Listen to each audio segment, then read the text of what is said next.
Patrick Hoops from the Carlton Footy Club. You're listening to the Coaches Panel. James Orko here from the Brisbane Lions. Jason Johannesson from the Western Bulldogs. Luke Parker here from the Sydney Swans. It's Roy Sloane here from the Adelaide Crows, and you're listening to the Coaches Panel. Max Shaw, Melbourne Football Club. This is Nat Fyfe from the Fremantle Footy Club, and you're listening to the Coaches Panel.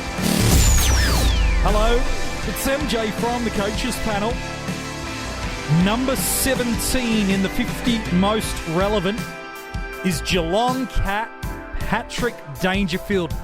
For what feels like an eternity, he has been a much beloved player of our fantasy football sides, and last year he was number 1 in the 50 most relevant. He's had a drop, but there's a pretty big and simple reason for it. Before we talk all things Dangerfield, my guest is the host of the Phantom's Lair podcast. You can go and check that out, and all of the incredible article content he is turning out. You can go and check that out through Super Footy and everywhere else. I've got the Phantom on. Hello, mate. How are you? Well, thank you, MJ. Thanks for having me back on. Now, when you told me we're talking Patrick Dangerfield, I thought I was be coming on in a couple of weeks, mate. Too low. What are we doing? I know it's too low, and to be fair, it was a sad day when he lost that forward status. Last year, it was an absolute godsend. Christmas came early when we got him. He's still, in my mind, one of the best options heading into 2020. I just think there might be 16 better. Maybe, yeah, and I do appreciate the loss of dual position status, but we'll get to it a little bit later, I'm sure. But people say he had a bit of a fall last year, 115-point average in SuperCoach. It's a pretty good fall, if you ask me. So yeah, look, if sure that's it. Yeah, look, if that's the fall from grace you'll take out. Look, still 29 years old. He's a midfielder, and last year across all the formats, certainly not his best ever season, but still a pretty darn good one in SuperCoach. Top score from the year came against the Saints. It was 163. Just the 1 point differential in AFL Fantasy and DreamTeam. 162 against the Tigers. Phantom, you've talked about that SuperCoach average already. Well, and truly a nice thing of beauty. 115, while in fantasy, just the 107.4. Across formats, he is going to set you back a little bit. Nowhere near as expensive is what he would have set you back over previous years. So that is the positive thing. Just a little bit under 630K in SuperCoach.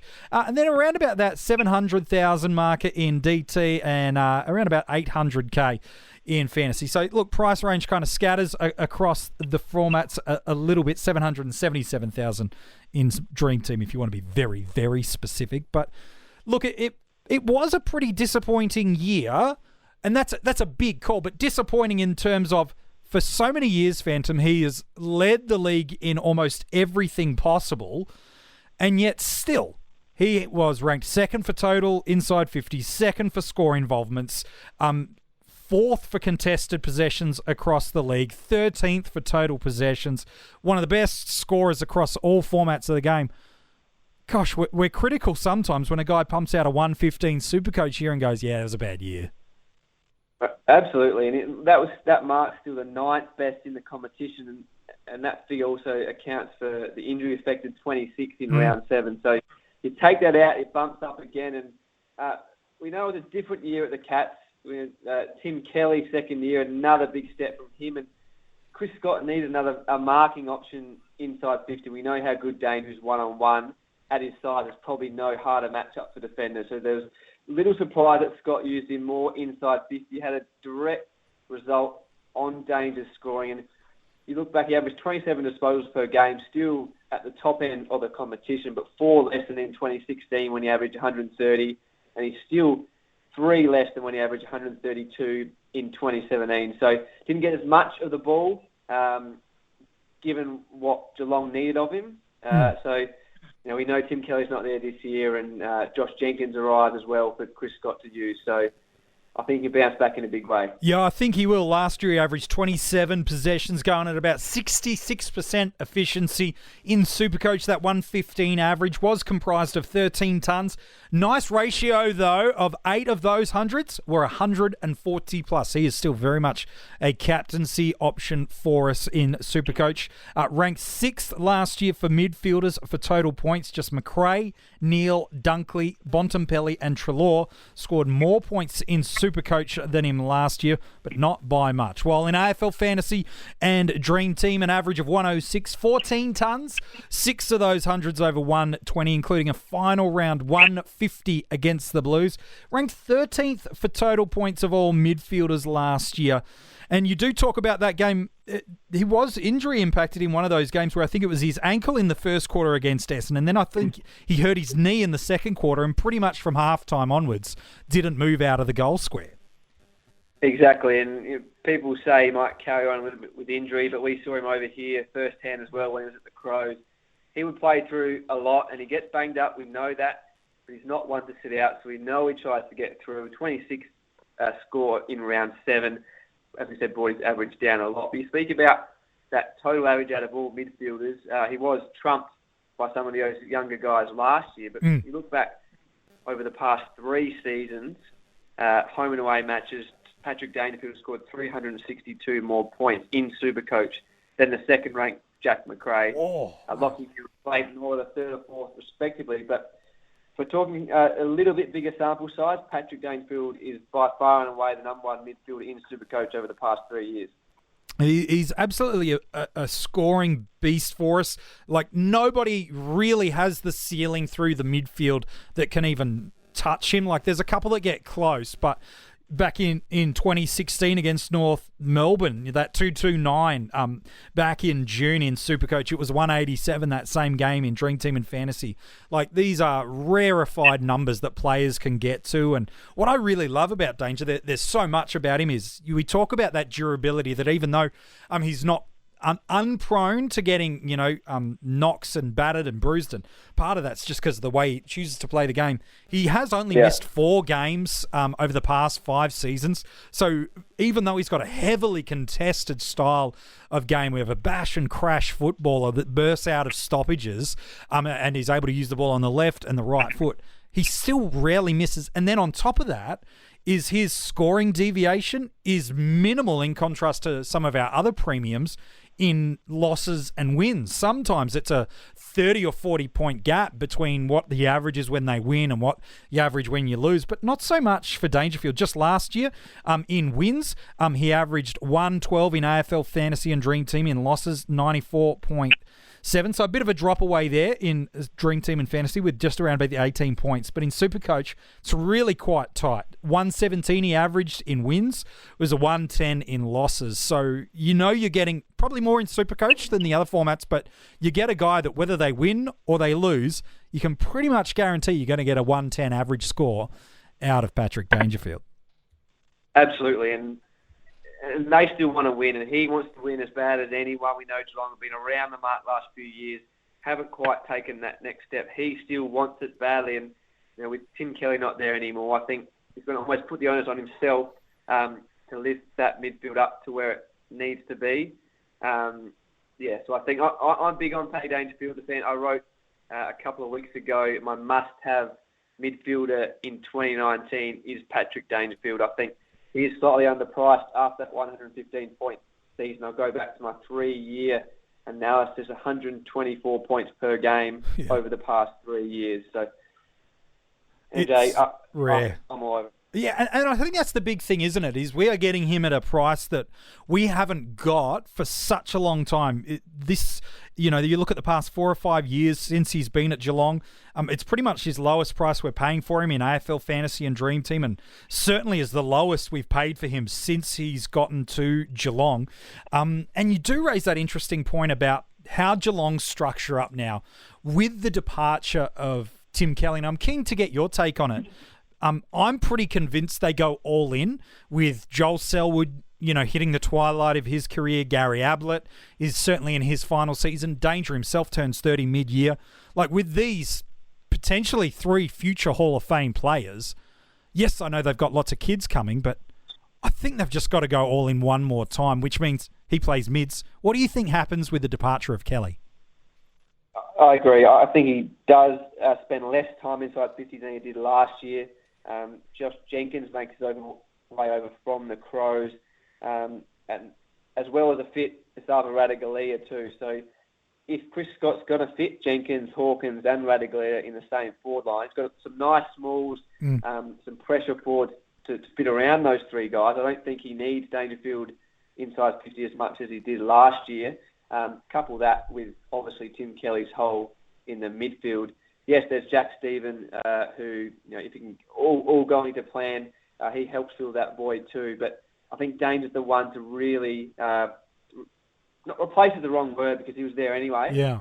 Just pick up a rotation or two sort of thing. Double up and replace Tim Kelly's presence in a way in that midfield again. Yeah, look, and I think that's the big thing. Depending on how bullish you want to be about Patrick Dangerfield's season, it all comes down to the big question of what did Geelong do with that midfield structure? Yes, they've got a plan for the future. Parfitt, Narkle, Constable, these guys are going to need to get some game time. But while you've got the likes of the players they do, Hawkins up forward is another of their ageing stars. If you want to maximise them while you've got them, I think they need to go all. And if that's the case, then we could be getting back to those years of 2016 and 2017. Across those two seasons, he averaged 117 and 120 in DreamTeam and Fantasy and scored a ton in 83% of matches. Yep, 35 tons from 42 games, while in SuperCoach, even better. 130 and 136 were his seasonal averages, 36 tons over those 2 years, and got a ton in every 85% of occasions during those 2 years. If he goes back to that beast mode, you're right, we've got an underpriced star, and given his ownership percentage, right now at time of recording, it's about 30% in SuperCoach, 18% in AFL Fantasy. For a guy that could push for being top 2 or 3 midfield in average for the year, if not number 1 in SuperCoach, gosh, that's low ownership too. Absolutely, and he only needs to win 1 or 2 more disposals per game last year to push back past that 120-point mark. I think, as I said before, we know it dropped.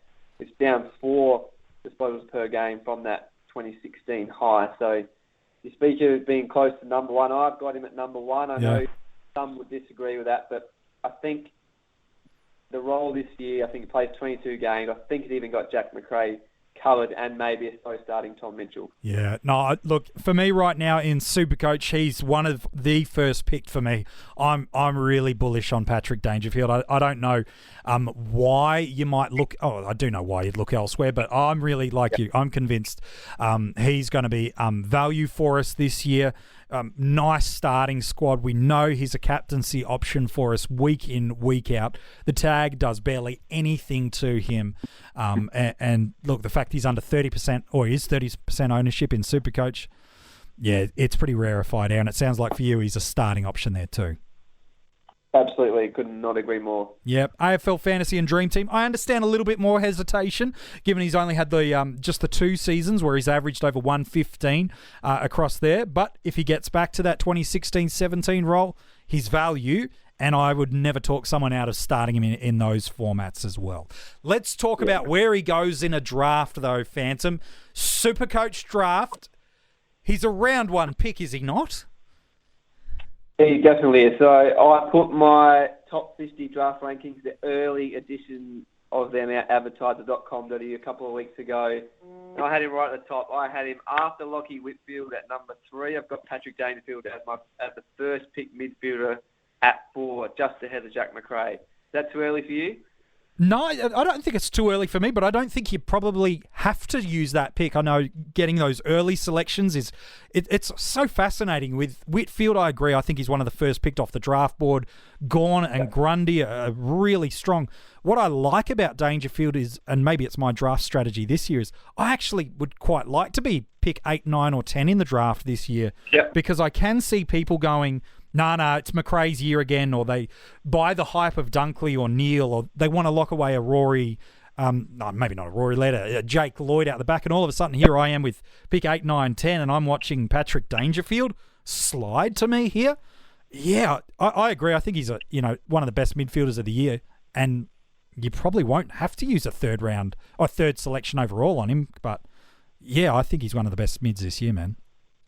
Yeah, no, I agree, and like I said, a lot of people will jump for those McRae, even Nat Fyfe, I guess, gets through. Yeah, Cripps, yeah. Again, but Yeah, you're right. It'd be a nice pick at a 7 or 8. You'd be very, very happy with Patrick Dangerfield. Yeah, no, I certainly would. You know, in Dream Team and AFL Fantasy, certainly not going to go that early. I can see him going off draft boards in the second round through there. Still a really nice M1 if you've locked away one of those other premium big dogs on the other lines. But I wouldn't be surprised in that format too if people, and I know you've done it in some of your rankings too, Phantom, that we are seeing some people fall in love with the thinner forward lines, and what we might see in Dream Team or AFL Fantasy as well as SuperCoach is people trying to lock away one of those big premium forwards early, and as such a player like a Danger in Dream Team and Fantasy might even slide on the turn into the third round, which is crazy. It is. You'd be stoked if Dangerfield was still there in those formats in the third round. Yeah, man. I can't see those coaches right on top of doing so, but you're right. It could happen. It could happen. I could also be wrong, which is not uncommon. Hey, mate, appreciate your work today as we talk about Paddy Dangerfield. Mate, thanks for having me back on. Always happy to talk SuperCoach and, of course, Patrick Dangerfield. I've been big on him for the last couple of weeks, so always happy to talk about who I think the number one midfielder this year. Well, I love it, mate. If you want to go and check out the Phantom's Lair podcast, you can go and do that now. Just go search for that wherever you get your podcasts. It is there. Also, all of the great work that he does at The Advertiser. You'll often see that over at Super Footy as well. There's a ton of great SuperCoach resources. If that's your format of choice, make sure you go and check that out. We might even try to sneak Fants back a little bit later on in the 50 most relevant. Tomorrow, we get into the number 16 of the 50 most relevant, and I wonder who it could be.